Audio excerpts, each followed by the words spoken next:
నమస్తే, welcome to Telugu one. This is Diveshwari. శృంగారం, హాస్యం, వీరం, కరుణ, అద్భుతం, భయానకం, బీభత్సం, రౌద్రం, శాంతం ఇలా నవరసాలను అలవోకగా పండించగల నటుల్లో ప్రథమంగా చెప్పుకోవాల్సిన పేరు కైకాల సత్యనారాయణ. 6 దశాబ్దాల సినీ ప్రయాణంలో 800కి పైగా సినిమాల్లో నవరసాలను పలికించిన నవరస నటన సార్వభౌమ అనే బిరుదును సొంతం చేసుకున్న ఏకైక నటుడు కైకాల. పౌరాణిక, జానపద, సాంఘిక, చారిత్రాత్మక చిత్రాల్లో తనదైన నటనతో ఆకట్టుకున్న కైకాల సత్యనారాయణ నేపథ్యం ఏమిటి, ఆయన సినీ ప్రస్థానం ఎలా సాగింది అనే విషయాలను ఆయన బయోగ్రఫీలో తెలుసుకుందాం. 1935 జూలై 25న కృష్ణా జిల్లాలోని గూడూరు తాలూకాకి చెందిన కౌతావరం గ్రామంలో జన్మించారు కైకాల. గుడ్లవల్లేరులో ప్రాథమిక విద్యాభ్యాసం పూర్తి చేసిన సత్యనారాయణ విజయవాడలో ఇంటర్మీడియట్, గుడివాడ కళాశాలలో డిగ్రీ పట్టా పుచ్చుకున్నారు. విద్యార్థి దశలో ఉన్నప్పుడే నాటకాల మీద ఆసక్తితో పలు నాటకాల్లో కథానాయకుడిగాను, ప్రతినాయకుడిగాను నటించారు. మరోవైపు డిగ్రీ పూర్తి చేసినా సరైన ఉద్యోగం లేకపోవడంతో తన కుటుంబానికి చెందిన కలప వ్యాపారం చూసుకున్నారు. అదే సమయంలో తన స్నేహితుడి సలహా మేరకు సినిమాల్లో అవకాశాల కోసం మద్రాస్ రైలెక్కారు. తొలుత సహాయ కళా దర్శకుడిగా చిత్రరంగ ప్రవేశం చేసిన సత్యనారాయణ ఆపై నటుడిగా ప్రయత్నాల వేట మొదలుపెట్టారు. ఈ క్రమంలో ఎల్వి ప్రసాద్, కెవి రెడ్డి వంటి దిగ్గజ దర్శకుల చిత్రాల కోసం makeup test, screen test, voice test జరిగిన అవకాశాలు దక్కలేదు. ఈ నేపథ్యంలోనే సిపాయి కూతురు చిత్రంలో ఏకంగా హీరో ఛాన్స్ ఇచ్చారు దేవదాసు నిర్మాత డిఎల్ నారాయణ. 1959లో నిర్మాత అయిన ఈ సినిమాలో అప్పటి అగ్ర కథానాయిక జమున హీరోయిన్.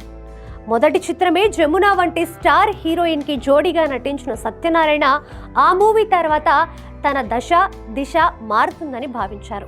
అయితే సిపాయి కూతురు పరాజయం పాలవడంతో కైకాల అంచనాలు, ఆశలు తలకిందులయ్యాయి. అది చాలదన్నట్లు ఆ సంస్థలో 3 ఏళ్లు ఒప్పందం ఉండడంతో కొన్నాళ్లు అవకాశాలు రాలేదు. ఇలాంటి తరుణంలో నటరత్న నందమూరి తారక రామారావు తొలిసారిగా ద్విపాత్రాభినయం చేస్తున్న రాముడు భీముడులో బాడీ డబుల్గా నటించే ఛాన్స్ దక్కింది. ఎన్టీఆర్కి డూబ్గా సత్యనారాయణ బాగా సెట్ అవ్వడంతో తర్వాతి కాలంలో ఎన్టీఆర్ నటించిన అనేక డ్యూయల్ రోల్ మూవీస్లో బాడీ డబుల్గా కనిపించారు సత్యనారాయణ. అంతకంటే ముందు సహస్ర శిరచ్ఛేద అపూర్వ చింతామణిలో రాజకుమారుడిగా చిన్న వేషం కల్పించారు ఎన్టీఆర్. కైకాల హీరో కంటే విలన్కి బాగుంటారని మొదట గుర్తించిన డైరెక్టర్ బి విఠలాచార్య. ఆయన రూపొందించిన కనకదుర్గ పూజ మహిమలో విలన్గా నటించారు కైకాల. ఆ సినిమా ఆయనకి విలన్గా చాలా అవకాశాలు తెచ్చిపెట్టింది.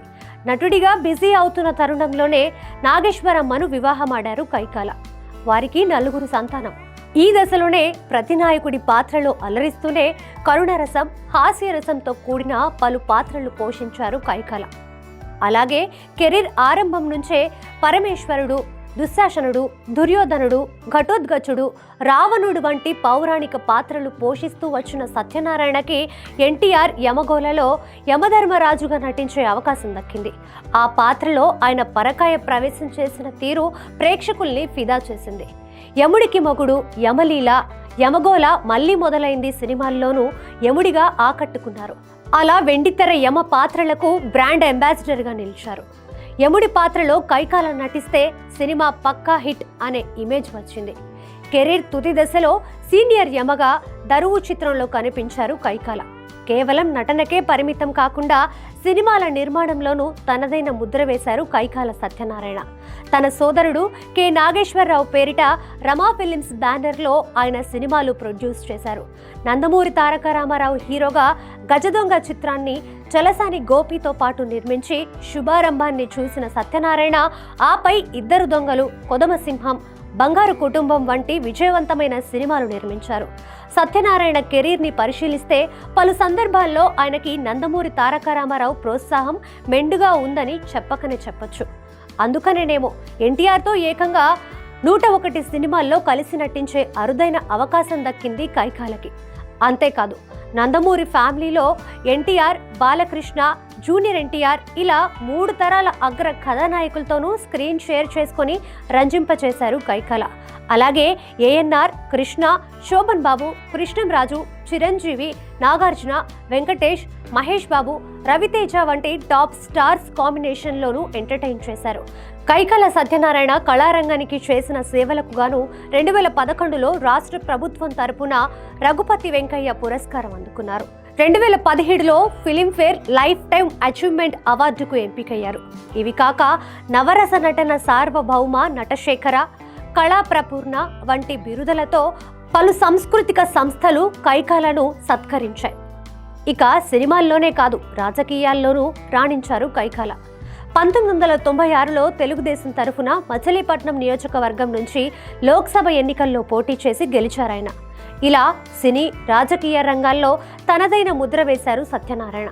2022 డిసెంబర్ 23న అంటే తన 87వ ఏట అనారోగ్యం కారణంగా కన్నుమూశారు కైకాల సత్యనారాయణ. భౌతికంగా మన ముందు లేకున్నా విభిన్న పాత్రల రూపంలో ఎప్పటికీ చేరువలోనే ఉంటారు కైకాల సత్యనారాయణ.